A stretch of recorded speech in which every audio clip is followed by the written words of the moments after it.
Hello दोस्तों, फिर से हमारे YouTube चैनल पर आप सभी का स्वागत है। आइए हम जानते हैं दो चर वाले रैखिक समीकरण का ये क्वेश्चन है। ये अगर बिहार बोर्ड 2026 के अगर एग्जाम में आ जाए तो हम ये कैसे बनाएंगे, चलिए देखते हैं। क्वेश्चन कहता है 2x प्लस 3y बराबर 11 और 2x माइनस 4y बराबर माइनस 24 का हल करें और इससे m का मान निकाले जिसके लिए y बराबर mx प्लस 3 दिया गया है। तो चलिए देखते हैं कैसे बनेगा। ये पहला 2x प्लस 3y बराबर 11, हम इसको इक्वेशन 1 मान लेंगे। 2x माइनस 4y बराबर माइनस का 24, इसको इक्वेशन 2 बनेंगे। समीकरण हल करने के नियम होते हैं।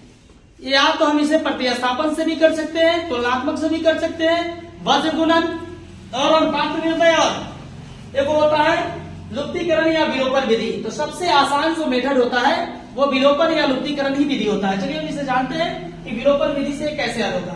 तो विलोपन में हमें बायां से मतलब नहीं रहता है, दाहिने वाले से कोई मतलब नहीं है।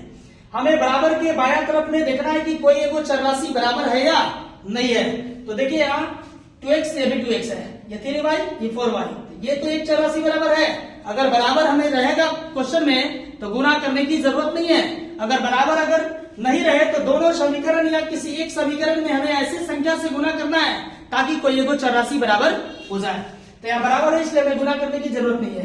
तो हमें डायरेक्ट लिखना है समीकरण 1 एवं समीकरण 2 को या तो हम जोड़ने पर लिखते हैं या घटाने पर लिखते हैं। हम जोड़ने पर कब लिखेंगे, घटाने पर कब लिखेंगे? तो जब क्वेश्चन में समान अगर चिन्ह रहे तो हम लिखेंगे घटाने पर, असमान चिन्ह रहेगा तो हम लिखेंगे जोड़ने पर। तो यहाँ ये समान चिन्ह में है इसलिए हम यहाँ लिखेंगे घटाने पर लिखेंगे। चलिए समीकरण 1 जो दिया गया है वो 2x प्लस 3y बराबर 11। दूसरा जो इक्वेशन है वो दिया 2x माइनस 4y बराबर माइनस का 24 दिया है। जब हम घटाने पर जब लिखेंगे तो चिन्ह में परिवर्तन होता है, जब जोड़ने पर लिखेंगे चिन्ह में कोई परिवर्तन नहीं होता है। तो हम यहाँ घटाने पर लिखे तो चिन्ह में परिवर्तन, यहाँ प्लस है तो यहाँ करेंगे माइनस, यहाँ माइनस रहेगा प्लस, यहाँ माइनस है प्लस, यानी 3 जगह साइन को हम बदलेंगे। जहां प्लस रहेगा वहां माइनस, माइनस रहेगा वहां प्लस करेंगे। तो देख लीजिए 2x प्लस में हुआ है, माइनस में कट गया। जब यहाँ चिन्ह पड़ेगा तो इसका वैल्यू खत्म, तो प्लस 4 और प्लस 3 यानी कि ये होगा 7।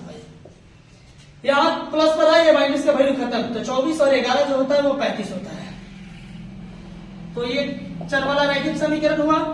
तो y बराबर 35 बटा में ये होगा 7 पचे 35, यानी y बराबर जो होगा वो 5 होगा। यानी समीकरण से एक चर राशि का मान निकल जाए तो दूसरे चर राशि का मान निकालने के लिए दोनों में से किसी एक समीकरण में हम इस चर राशि का मान रखकर दूसरे का मान निकालेंगे। तो यहां लिखेंगे अब समीकरण 1 में यहां जो आएगा उसी का मान रखेंगे, y का मान रखने पर। चलिए समीकरण 1 में, तो समीकरण 1 यही ना है, हम इसको लिख लेते हैं 2x प्लस 3y बराबर 11। यानी कि किसका मान आया, y का। तो इक्वेशन में y जहां होगा वहीं हम y का मान 5 रखेंगे। 2x 10 के 10 3 गुणे y का मान 5 बराबर 11। किसी भी चर के साथ अगर अचर संख्या रहता है तो उसमें गुणा छुपा हुआ रहता है, इसलिए मैंने लिखा 3 गुणे y की जगह 5। 2x 3 पर से होगा 15 बराबर 11। अब ये हुआ एक चर वाला रैखिक समीकरण। एक चर वाले रैखिक समीकरण का हल करने का नियम होता है कि चर को एक तरफ अचर को एक तरफ कर दिया जाता है। तो यहां लिखेंगे 2x बराबर 11 ही प्लस में उधर जाएगा माइनस में। 2x बराबर 11 में से 15 घटेगा माइनस 4, यानी x बराबर माइनस का 4 बटे 2 दूनी 4, यानी x का मान जो होगा वो माइनस का 2। अगर हल करें कहे तो आंसर इसी जगह हम खत्म कर देते, लेकिन क्वेश्चन में कहा इससे हमें m का मान निकाले जिसके लिए y बराबर mx प्लस 3 हो। तो प्रश्न में दिया है, इसलिए प्रश्न से क्या दिया है, तो दिया गया है चूंकि y बराबर mx प्लस 3 दिया गया है, तो जहां y है वहां y का मान रखेंगे, x है वहां x का मान रख देंगे। यानी y बराबर 5 निकाला था, m गुणे x का मान माइनस का 2 प्लस 3, 5 10 के 10 माइनस 2 में m से करेंगे माइनस का 2m प्लस 3 10 के 10।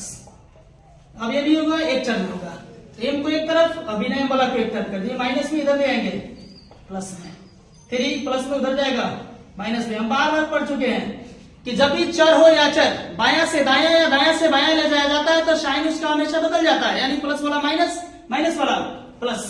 तो यहां करेंगे 2m बराबर, ये घटेगा तो माइनस का 2, m बराबर माइनस 2/2, यानी 2 इकाई 2, यानी m बराबर माइनस का 1 आंसर।